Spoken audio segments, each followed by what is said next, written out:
हा एक famous spot होता. साधारणपणे 2021 पर्यंत कधीही पाऊस पडला, रिमझिम जरी पाऊस पडला तरी तिथे छातीपर्यंत, मग कधी गुडघ्यापर्यंत पाऊस पडायचा आणि प्रत्येक वेळी ते पाणी तुंबण्याचं हे कमी होत गेलं, पण संपलेलं नव्हतं. 2021 साली आम्ही जो प्रोजेक्ट हाती घेतला होता फ्लड रेन वॉटर होल्डिंग टँक्सचा, बाजूलाच आपण पाहत असाल गांधी मार्केट आणि हिंद माता या दोन्ही ठिकाणी पाऊस 15 मिनिटं जरी पडला तरी पाणी भरायचं. मागच्या वर्षी आणि ह्या वर्षी दोन्ही वर्षी पाणी भरलं नाही, कारण आम्ही जो तिथे प्रोजेक्ट सुरू केला होता रेन वॉटर होल्डिंग टँक्सचा तो यशस्वी ठरला आणि तिकडच्या सगळ्या स्थानिक नागरिकांनी देखील त्याचं कौतुक केलं. आत्ता 100 मिलीमीटरहून जास्ती पाऊस पडल्यानंतर देखील पाणी भरलं नाही. तसंच मिलन सबवे हा दुसरा एक फ्लडिंग स्पॉट होता, तिथे आम्ही हे काम सुरू केलं होतं. ह्या सरकारने ते काम खरं तर स्थगिती दिली, मला माहीत नाही का, नाही तर तिथे देखील पाणी भरलं नसतं. अंधेरीचं जो पंपिंग स्टेशन आहे ते जर पूर्ण झालं असतं आणि म्हणजे तो मोगरा नाला आणि दुसरं चेंबूरच्या बाजूला सॉल्ट पॅनमध्ये आम्ही साधारणपणे पंपिंग स्टेशन मागत होतो. सॉल्ट पॅनसाठी आम्हाला केंद्र सरकारने गेले 10 वर्ष परवानगी दिली नाही, आम्हाला बाजूला काम सुरू करायला लागलेलं आहे. तर ह्या सगळ्या गोष्टी आहेत. आणि तसंच पुण्याची जर भौगोलिक परिस्थिती बघितली तर तुम्हाला त्याचा अभ्यास करून ते करायला लागेल. आत्ता गेल्या 2 वर्षात पावसाचं प्रमाण गेल्या 2-5 वर्षात वाढलेलं तर आहेच, पण हे करत असताना नाशिक असेल, पुणे असेल, मुंबई असेल, ठाणे असेल, इथे ह्या फ्लड मिटिगेशनसाठी पावसाळ्यापूर्वीच्या बैठका महापालिका घेत आहे का? नगरसेवक नसताना फीडबॅक कोणाकडून येतोय? अनेक ठिकाणी मुंबईत आम्हाला जे जाणवतं, रेल्वेच्या ज्या संस्था आहेत, मग western line, central line, harbour line, ह्या रिस्पॉन्डच करत नाहीत. आणि म्हणून तुम्हाला कोणीतरी एक जण असं लागतो, पालकमंत्री असेल किंवा कोणी असेल, चार्ज घेऊन की फ्लड स्पॉट्स कुठे येऊ शकतात, बरं इथे कन्स्ट्रक्शन चालू आहे, कोणी जर तुम्हाला सांगत असेल की आम्ही खड्डेमुक्त करू किंवा पूरमुक्त करू, ते खोटं बोलतात. फ्लड स्पॉट्स हे येत असतात कारण काम कुठच्याही शहरामध्ये सदैव चालू असतं. त्या फ्लड स्पॉट्सला तुम्हाला किती पंप लावावे लागतात? साधारणपणे मुंबईत आम्ही 485 मोबाईल पंप्स लावायचो, ते यावर्षी लागलेच नाहीत, 6 होते चालू. तर या काही गोष्टींवर मला वाटतं विचार करून आपल्याला काम करायला लागतं. त्याच्यात नुसतं राजकीय मंडळी नाही तर आपल्याला तज्ज्ञांना पण घ्यायला लागतं. खूप वेळा आम्हाला वाटतं की आम्हालाच सगळं माहिती आहे, पण अर्बन प्लॅनर्स आणि ह्या सगळ्या लोकांची, इंजिनियर्सची आपल्याला मदत लागते.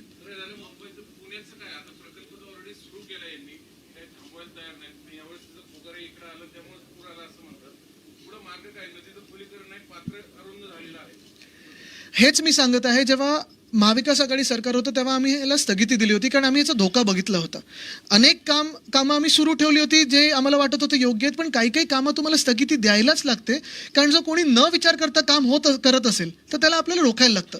ह्याच्यात पण मार्ग हाच असणार आहे की सरकार बदलल्यानंतर, आणि ह्या सरकारला जर शहाणपण सुचलं तर चांगलं आहे, त्यांनी स्थगिती द्यावी. बघा, आम्ही कोणाला विरोध करत नाही ना, विकासाला विरोध करते. आमचं पण म्हणणं हेच आहे की रिव्हरफ्रंट जो आहे तो सुंदर झालाच पाहिजे, त्याचं सुशोभीकरण नंतर करू, पण पहिलं स्वच्छता आपण नदीची पाहिली पाहिजे.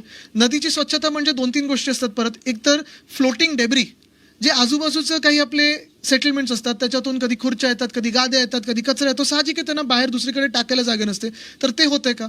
स्टॉर्म वॉटर ड्रेन अनेकदा आपण नद्यांमध्ये सोडतो, ते रोखणं गरजेचं आहे, त्याला डायव्हर्ट करणं गरजेचं आहे. STP जो आहे तो चालू आहे का, त्याच्यावर खर्च झाला असला तरी ते बघणं गरजेचं आहे. मग फ्लोटिंग डेब्रीचं आपण बघितल्यानंतर STPमध्ये पाण्याची तुमची काय, पाण्याचा दर्जा काय, क्वालिटी काय, हे बघणं गरजेचं. जसं मी सांगितलं, सेन नदीमध्ये आता महापौरांनी उडी मारून दाखवली, तसं इथे कोण नगरसेवक किंवा आपण कोणी उडी मारू शकणार आहोत का? नाही. पण हेच पाणी आपल्या घरात येतंय, आणि ते घरात ह्याच कारणामुळे होते, कारण आता हा जो प्रकल्प सुरू आहे ना त्यामुळे झालेला आहे.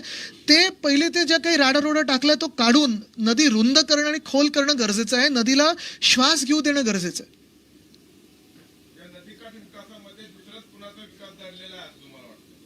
आता ते पलीकडच्या राज्यामधून असतील तर मला माहित नाही. हो, येस.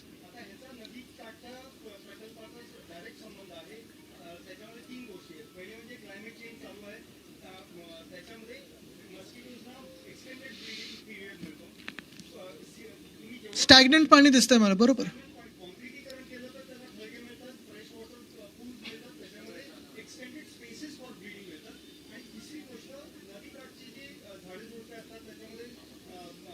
सॉरी सर, आपण येस, नाही आपलं, मला विषय पूर्णपणे सहमत आहे. नुसतं मी आत्ता पत्रकारांशी बोलून मग आपल्याकडे परत येतो. हा एक विषय पूर्ण होऊ द्या ना. एक मिनिट पहिलं पत्रकारांकडून आपण, हां ठीक आहे, सॉरी येस, हां अरे sorry.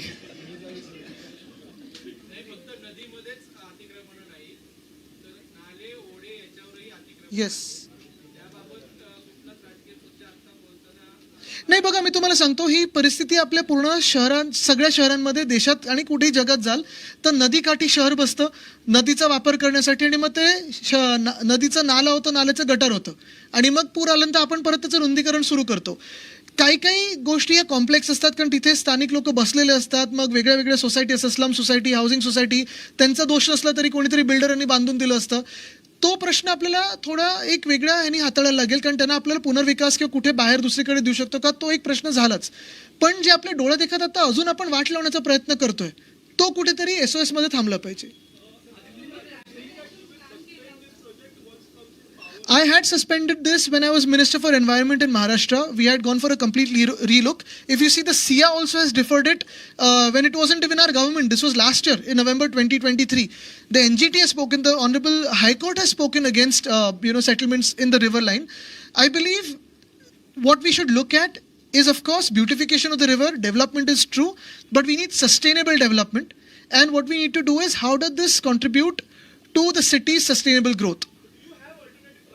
The first plan is to break all the embankments, the debris that has been dumped into the river, to make it narrow and shallow.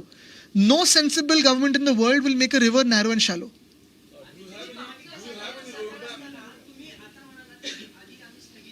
हो.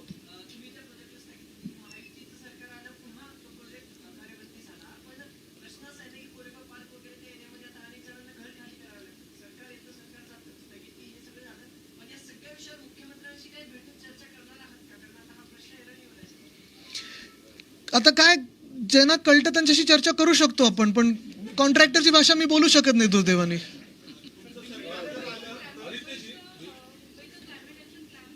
हो, बंद पडलं ते. मुंबईचं क्लायमेट ॲक्शन प्लॅनचं इम्प्लिमेंटेशन पूर्णपणे बंद आहे. पुण्याचं नाही चालू. नाशिकचं मागच्या महिन्यात लॉन्च केलं, पण पुढे मला माहीत नाही चालू आहे की नाही. सोलापूर, कोल्हापूर हे सगळ्या आमचं शहरांचं क्लायमेट ॲक्शन प्लॅन होता, आणि तो डिटेल्ड होता.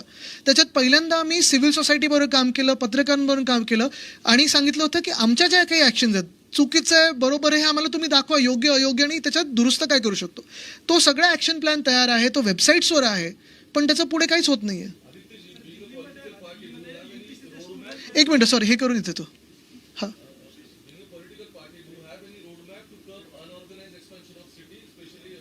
Look, urbanization is the truth today. Urbanization is going to happen in India. Obviously, cities expand and grow as the needs of people expand and grow. My fear is, if we don't plan them well and if we don't execute the development plans properly without a vision for the next 20, 30, 50 years, that is where we will end up in a mess. We need to not fear urbanization, but plan it better and tackle it better. आणि दुरुस्ती पण सांगितली होती.